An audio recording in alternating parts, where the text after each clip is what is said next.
So, good morning and welcome to the meditation session.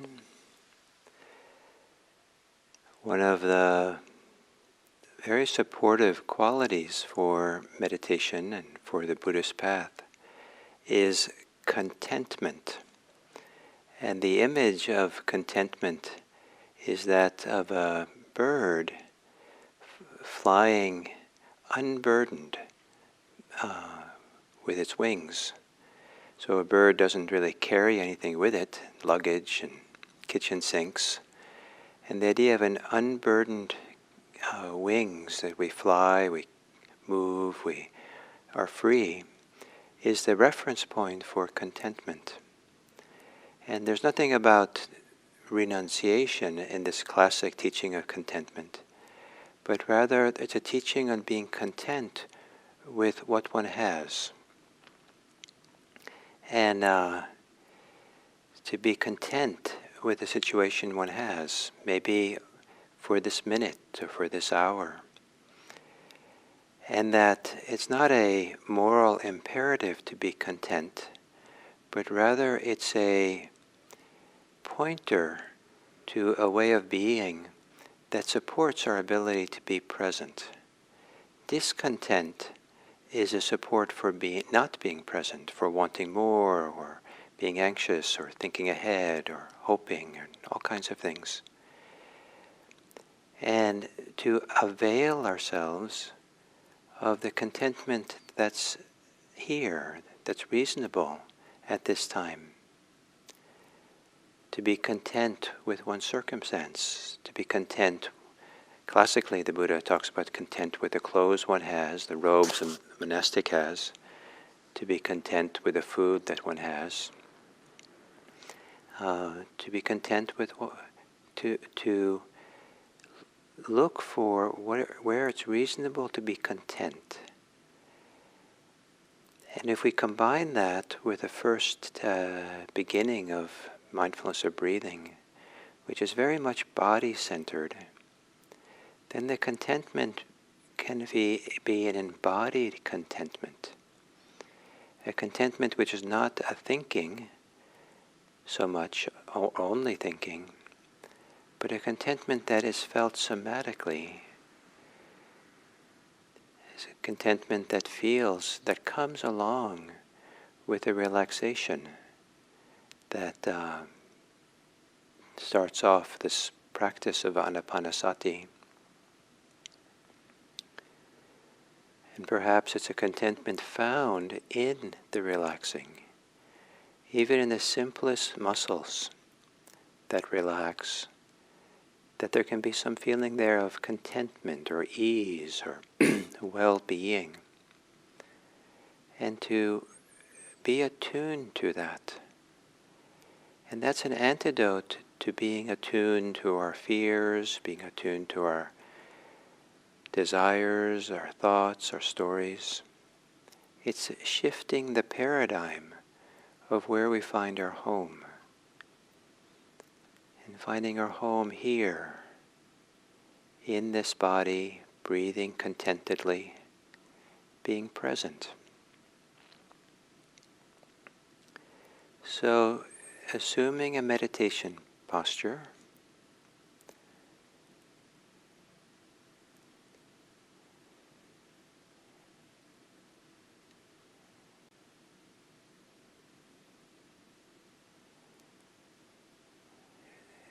a posture which allows us to be to be alert, but also a posture that is just comfortable enough that there's space for contentment. So not collapsing or slouching in the couch.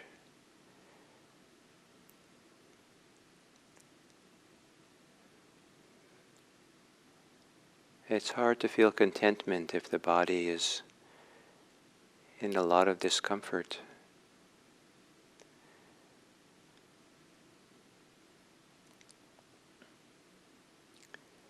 Gently closing the eyes and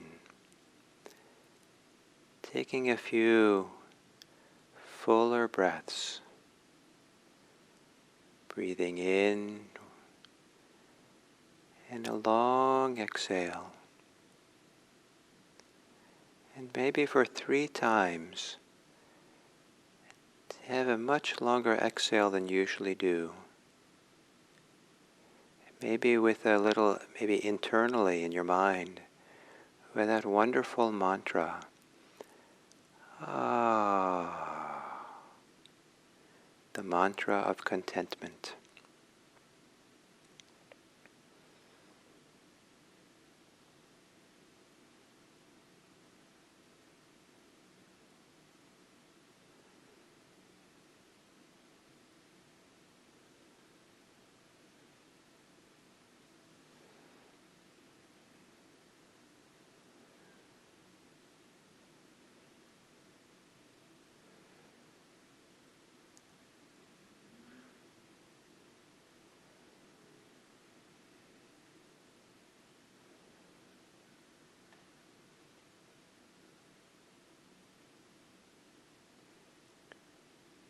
And then letting yourself breathe normally. And to do a progressive relaxation of the body. But to do so, each time you're able to relax some part of the body, to feel whatever positive feelings that comes with that. Maybe it's contentment, maybe it's relief, maybe it's ease, or a feeling of goodness, or a feeling of rightness.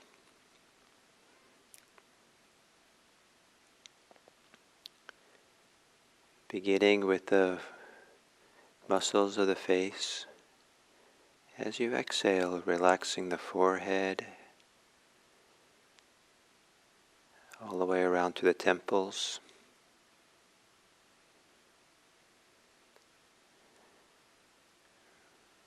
Relaxing around the eyes. If the eyes are trying to see if you can let the eyes rest in their sockets. With the eyes closed, there's nothing to see or to understand.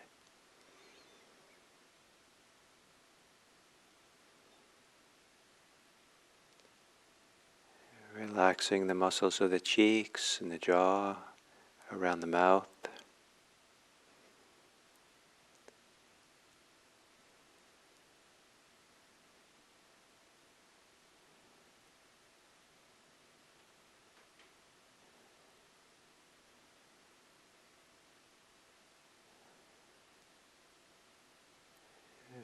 Softening around the shoulders. Releasing the shoulders to the pull of gravity.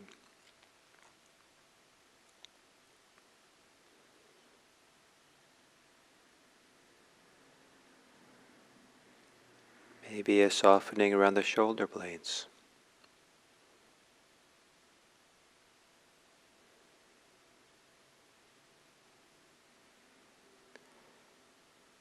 And softening around the chest. Around the heart.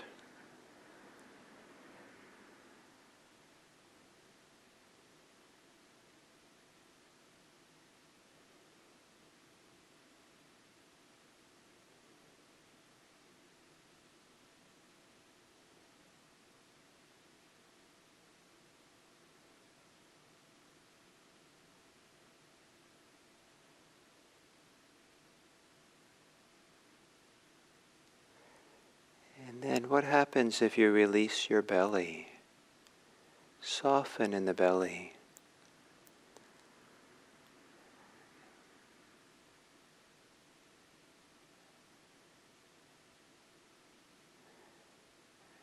Sometimes softening the belly is complicated, but perhaps there's also some feeling of positive feeling in doing so.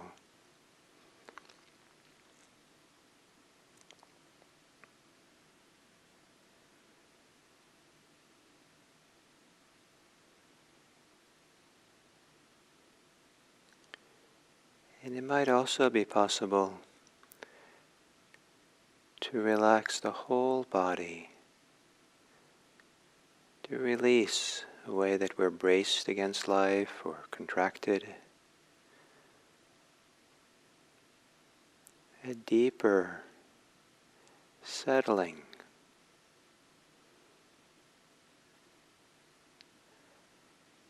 And to be here now with some contentment. There may be things in the world which there's discontentment about. And maybe for the time being to put those aside and appreciate what there is to be content with right now, here, in the immediacy of this moment.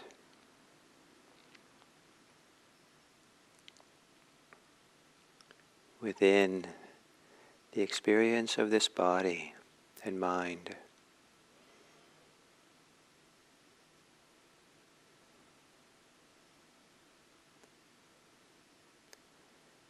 An embodied feeling of contentment or of ease.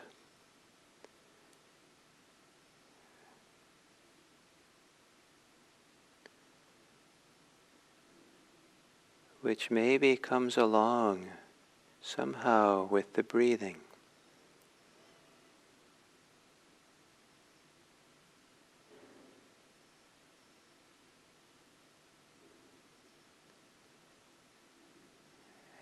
And to begin sensing the body breathing.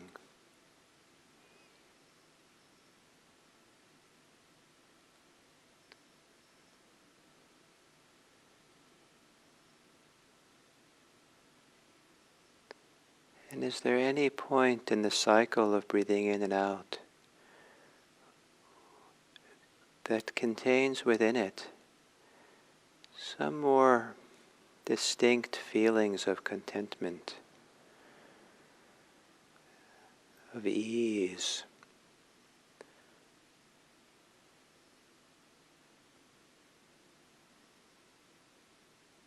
where it feels okay just to go along with it, to be satisfied with this moment of breathing.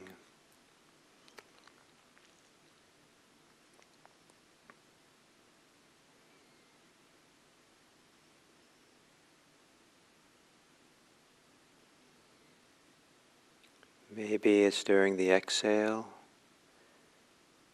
Content to just follow along, to ride the exhale. Or maybe the inhale. Content to be carried and lifted by the inhale.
And then relaxing the mind,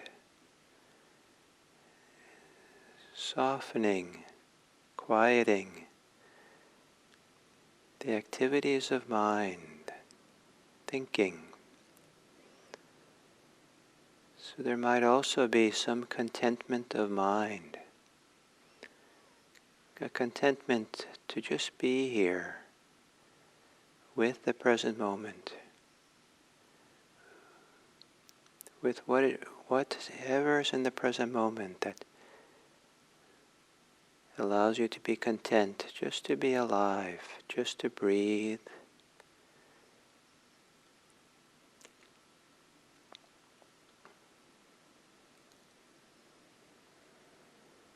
putting aside your burdens.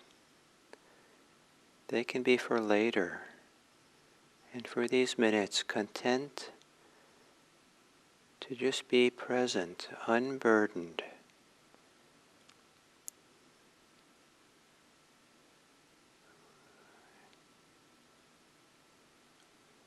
Maybe like a bird flying. Your wings catch the updraft of the inhale and glide on the exhale, one breath after another.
be to notice the contentment that's already here. Maybe that's unnoticed. It lives in the body. Or maybe you recognize it more as calm or settledness. Some positive feeling of satisfaction or well-being. And no matter how small it might be, let that support your breathing. Maybe it comes along as you breathe, or you breathe with it or through it, as a way of encouraging you to be more embodied in this practice.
And then as we come to the end of this sitting,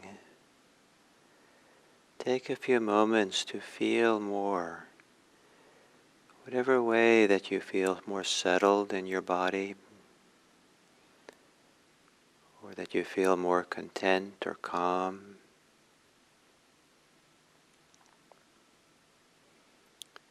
If your knees ache or you feel need to readjust your posture to feel more settled and content, please do so.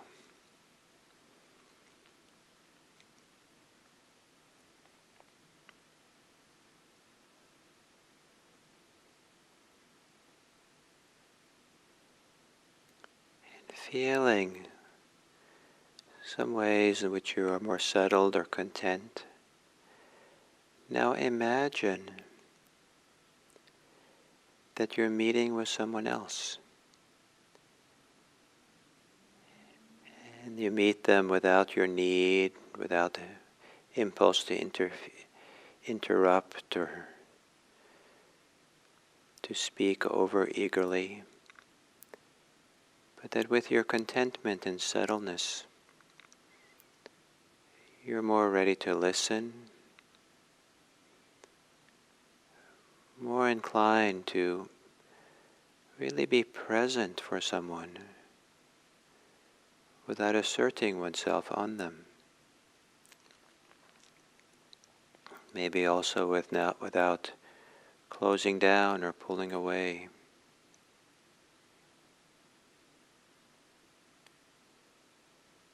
And it becomes a gift we can give others. If some of these qualities of settledness, calm, and contentment that happens in meditation is shared with others and how we are present for them.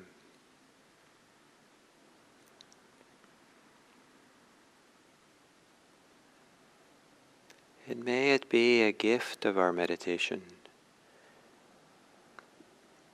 that we're able to create a safe place for people to be themselves. And we listen, and we are present. May it be that we learn how to be a gift for our world, in offering presence and attention and safety to others. And in this way, may some of the benefits and merit that comes from our practice be for the welfare and happiness of others. May we practice so that we support the happiness of other beings, the safety of others,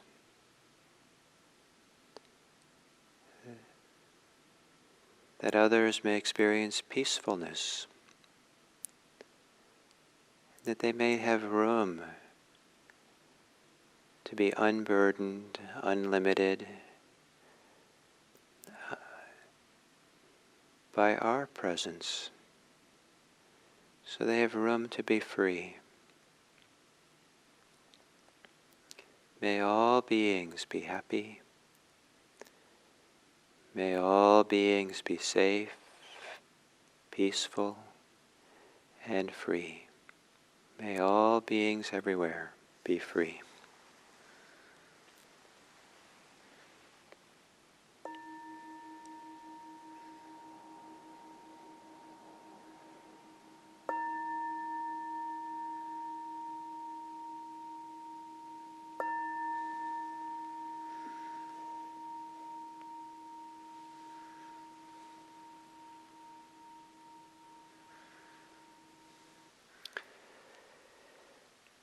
So, I think many of you have heard from me and maybe other Buddhist teachers and teachings the value of being embodied. So much so that I sometimes will kind of imagine that it would have been nice if we had translated sati not as mindfulness, but as bodyfulness. It's such an important part of this practice. And in the two classic Buddha teachings by the Buddha on mindfulness practice, in the discourse on the four foundations of mindfulness and the discourse on mindfulness of breathing, it begins with an emphasis on mindfulness of the body. And now one of the reasons for this is that the body, the more present we are for our body, the more we're aware, the more there's awareness that's alive and kind of available through the body, the more the body becomes an instrument for the growth of meditation practice. It becomes the vehicle and space for some of the deeper feelings, some of the deeper qualities of meditation that begin to arise. It's kind of like as the body receives some of the benefits of meditation, those benefits are augmented not augmented, but those benefits grow and fill out, and we get the most out of them. So what I'm talking about here partly is that as the body becomes more alive and more sensitive and more of an instrument of sensations and experiences and feelings, it's not just feeling the body itself, but it's also the body becomes the sense door for feeling some of the goodness that comes from meditation. And I use the word goodness in a very abstract, vague way, maybe like the word, some of the positive feelings that can come with meditation. So classically it's joy and happiness, but it could also be contentment. I like the word ease quite a bit. There can be gladness. There's deep feelings of equanimity, deep feelings of confidence that can arise, even feelings of inner cleanliness and inner purity that really are embodied feelings that kind of course through us. So all these qualities are felt more fully when they're felt throughout the whole body, felt with the body. If the body is not available, then it becomes a mental thing. And sometimes that's quite wonderful and profound in its own way. But it's really, especially in the beginning stages of meditation, it's really a way of being quite limited in the experience. And it gives us a different impression of what meditation's about, a different orientation, which if it's too much towards the mind, doesn't really help us develop the wholeness, the unification of all of ourselves, which is ideally what we're looking for in Buddhist meditation. I think it's one of the meanings of samadhi is unification, bringing it all together here, present. So again, the body is not just a bunch of physical stuff that we have to carry around with us. The body is a significant repository of nerve endings, significant location for the emotions, the feelings, the goodness of meditation to course through us or to fill us and be here.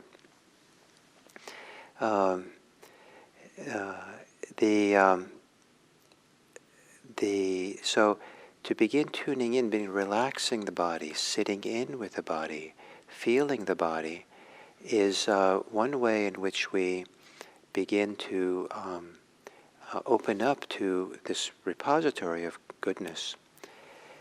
As I said, classically, what comes next after the first 4 steps of Anapanasati, what comes next as the practice deepens, is some feelings of well-being, joy or ease or gladness and something like that.